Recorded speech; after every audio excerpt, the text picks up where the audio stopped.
Insurance marketing a leader তৈরি করুন, follower নয়। আপনি বহুদিন বীমা পেশায় কাজ করতে পারেন, কিন্তু দেখা যাচ্ছে যে আপনার এখন পর্যন্ত আপনার মতো যোগ্য লোক তৈরি হয়নি। আপনার সেকেন্ড ম্যান তৈরি হয়নি। অনেক সময় বাংলাদেশের ইতিহাসে যেটি দেখা যায়, অনেক সিনিয়র কর্মকর্তার সঙ্গে যখন একান্ত আলোচনা আমরা করি, তখন আমরা জানতে পারি যে অনেকেই তার সেকেন্ড ম্যান তৈরি করতে চান না। এর কারণ কি? কারণ একটি, সে মনে মনে ভয় পান যে আমি যদি আমার সেকেন্ড ম্যান তৈরি করি তাহলে তিনি তো আমার চেয়ারে বসবেন, তিনি তো আমার পদে আসবেন, তখন আমার কি হবে? তাহলে আপনি কি একজন যোগ্য লিডার? আপনি কি একজন বড় লিডার হিসেবে নিজেকে দাবি করেন? যদি নিজের মনের মধ্যে আপনার ভয় থাকে, তাহলে আমি বলবো প্রথমে আপনার নিজেকে আগে প্রস্তুত করুন। আপনার মনের ভয়কে আগে দূর করুন।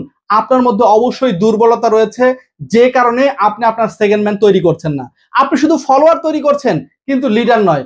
আপনার সংগঠনে 10 জন, 20 জন, 50 জন, 100 জন কাজ করছে।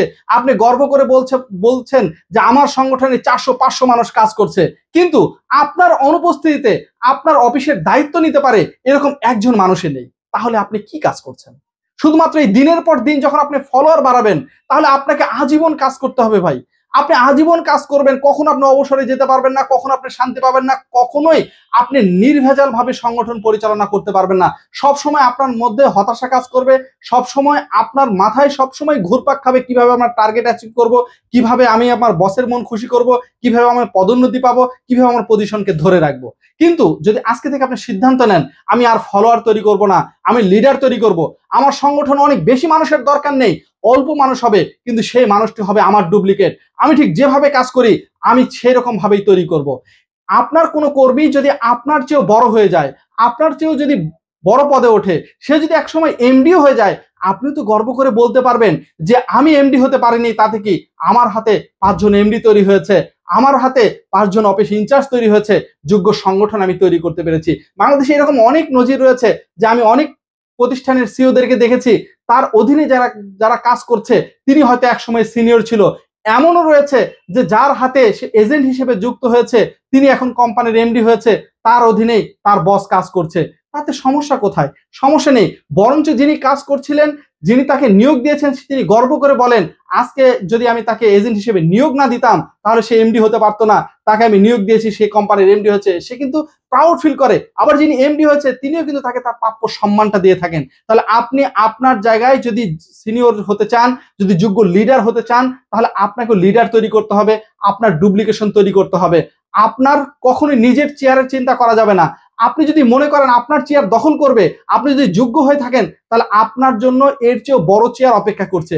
আর যদি নিজের ব্যর্থতাকে ঢাকবার জন্য যদি শুধু ফলোয়ার তৈরি করে যান, যদি লিডার তৈরি না করেন, তাহলে আপনার চেয়ার যত আপনি আঁকড়ে ধরে থাকতে চান না কেন, দেখবেন এক সময় আপনার চেয়ার থাকবে না, আপনিও থাকবেন না। তাহলে আজকে থেকে শপথ গ্রহণ করুন যে আমি আমার সর্বোচ্চটা দিয়ে আমি আমার যারা ডাউনে আছে তাদেরকে তৈরি করব। আমার সেকেন্ড ম্যান তৈরি করব, 1 জন, 2 জন, 3 জন, 4 জন, 5 জন, আমার সামর্থ্যের সর্বোচ্চটুকু দিয়ে আমি আমার সেকেন্ড ম্যানকে তৈরি করব।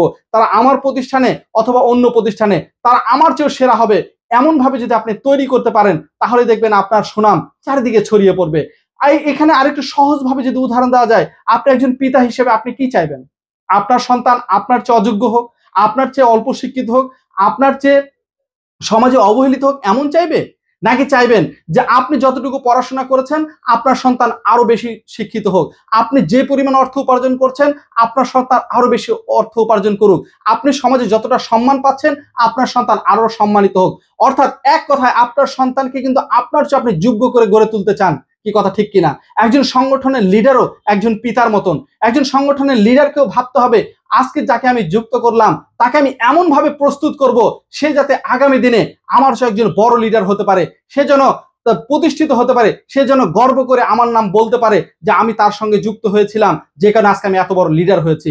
এইভাবে আপনি কাজ করে দেখুন না, দেখবেন যারা আপনার সংগঠনে যারা কাজ করছে তারা গর্বিত হবে, তারা তাদের মন প্রাণ দিয়ে কাজ করবে, তারা তাদের জন্য কাজ করবে। কিন্তু দেখবেন আপনি আপনার অবস্থান থেকে আরো অনেক বড় অবস্থানে চলে যাবেন, আপনার সফলতা হবে সুনিশ্চিত। আজকের আলোচনা এই পর্যন্তই। ধন্যবাদ।